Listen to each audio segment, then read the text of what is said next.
हाँ जल्दी भागते हैं। दोनों अपनी पूरी ताकत लगाकर वहां से भागने लगे।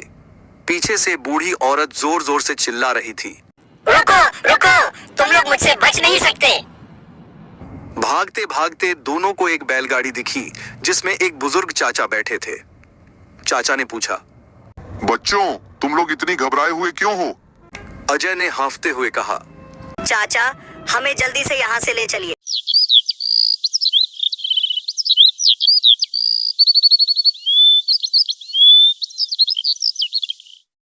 यह कहानी एक सुंदर गांव की थी जहां दो घनिष्ठ मित्र अजय और विजय रहते थे। दोनों दोस्त बहुत ही चंचल और नटखट थे। उनका रोज का नियम था कि वे गांव के सबसे पुराने और विशाल पेड़ के नीचे मिलते और वहां खेलते। वे बचपन से ही इस पेड़ के नीचे खेलते आए थे और यह जगह उनके लिए बहुत खास थी।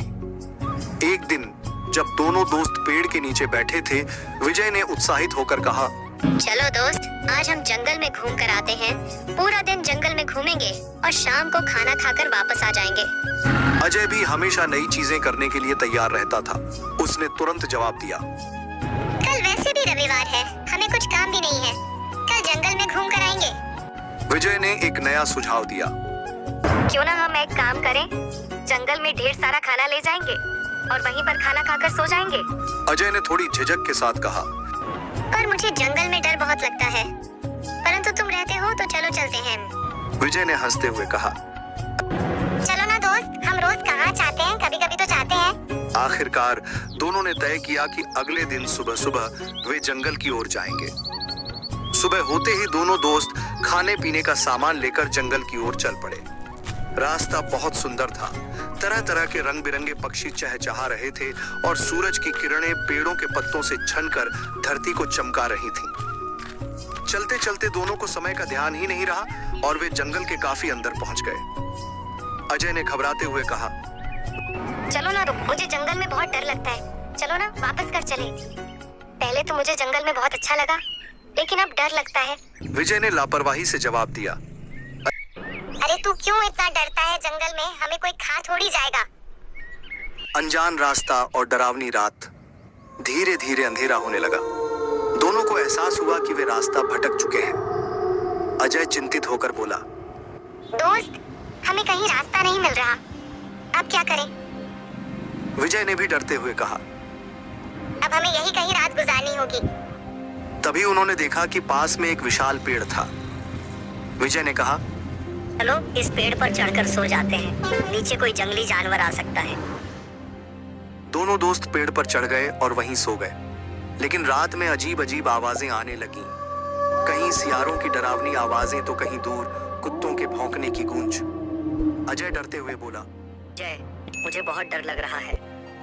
विजय ने भी कांपते हुए कहा, मुझे भी। हमें जल्दी से इस जंगल से निकलने का रास्ता खोजना होगा। सुबह होते ही वे आगे बढ़े और एक सुंदर घने जंगल में पहुंचे। वहां उन्हें दूर एक छोटी सी झोपड़ी दिखाई दी। अजय ने खुशी से कहा, विजय देखो, एक झोपड़ी, शायद वहां हमें मदद मिल जाए। दोनों दोस्त झोपड़ी की ओर बढ़े और दरवाजा खटखटाया। अंदर से एक बूढ़ी औरत निकली और हंसकर बोली, आओ बच्चों, अंदर आ जाओ। जंगल में खो गए हो क्या? अजय ने कहा, हाँ दादी, हमें गांव लौटना है, क्या आप हमारी मदद करेंगी? दादी ने मुस्कुराते हुए कहा, पहले थोड़ा खाना खा लो, फिर कुछ सोचते हैं। जब बूढ़ी औरत रसोई में चली गई तो अंदर से अजीब अजीब आवाजें आने लगीं। विजय ने धीरे से कहा, अजय, कुछ गड़बड़ लग रही है। अंदर से अजीब आवाजें क्यों आ रही हैं? अजय ने कहा, हमें जाकर देखना चाहिए। दोनों ने चुपके से झांक कर देखा तो उनके होश उड़ गए। बूढ़ी औरत इंसान का मांस खा रही थी। अजय ने डर से फुसफुसाते हुए कहा, विजय भागो, ये कोई साधारण औरत नहीं, कोई डायन लगती है। विजय ने भी बिना कुछ सोचे कहा, हाँ जल्दी भागते हैं। दोनों अपनी पूरी ताकत लगाकर वहां से भागने लगे। पीछे से बूढ़ी औरत जोर जोर से चिल्ला रही थी, रुको रुको, तुम लोग मुझसे बच नहीं सकते। भागते भागते दोनों को एक बैलगाड़ी दिखी जिसमें एक बुजुर्ग चाचा बैठे थे। चाचा ने पूछा, बच्चों, तुम लोग इतनी घबराए हुए क्यों हो? अजय ने हांफते हुए कहा, चाचा, हमें जल्दी से यहाँ से ले चलिए, हमारे पीछे एक डरावनी औरत पड़ी है। चाचा ने उन्हें बैलगाड़ी में बिठाया और कहा, डरो मत बेटा, अब तुम सुरक्षित हो। थोड़ी देर बाद चाचा उन्हें अपने घर ले गए और उन्हें आराम करने को कहा। रात में जब सभी बैठकर खाना खा रहे थे तो विजय ने पूछा, चाचा, वह बूढ़ी औरत कौन थी? चाचा ने गंभीर स्वर में कहा, वह कोई साधारण बूढ़ी औरत नहीं थी, वह एक डायन थी जो जंगल में भटकने वालों को फंसाकर खा जाती है।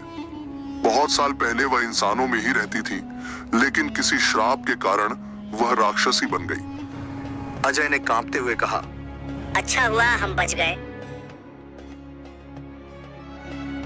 विजय ने सहमते हुए कहा, अब हम कभी भी जंगल में नहीं जाएंगे। चाचा ने उन्हें दिलासा दिया। बच्चों, हमेशा ध्यान रखना, अनजान जगहों पर अकेले मत जाना। अब आराम करो, सुबह मैं तुम्हें गांव छोड़ दूंगा। सुबह चाचा ने दोनों दोस्तों को बैलगाड़ी में बैठाया और उनके गांव छोड़ने चले। रास्ते में उन्होंने कहा, बच्चों, अब ध्यान रखना, जंगल कभी अकेले मत जाना। अजय और विजय ने एक दूसरे की ओर देखा और एक साथ बोले, अब हम कभी जंगल में घूमने नहीं जाएंगे। दोनों दोस्त अपने गांव लौट आए और इस भयानक घटना को कभी नहीं भूले। सीख, इस कहानी से हमें यह सीख मिलती है कि हमें अनजान जगहों पर सावधानी से जाना चाहिए और बड़ों की बात माननी चाहिए। पुरानी कहानी जानने के लिए हमारे चैनल को लाइक और सब्सक्राइब करें।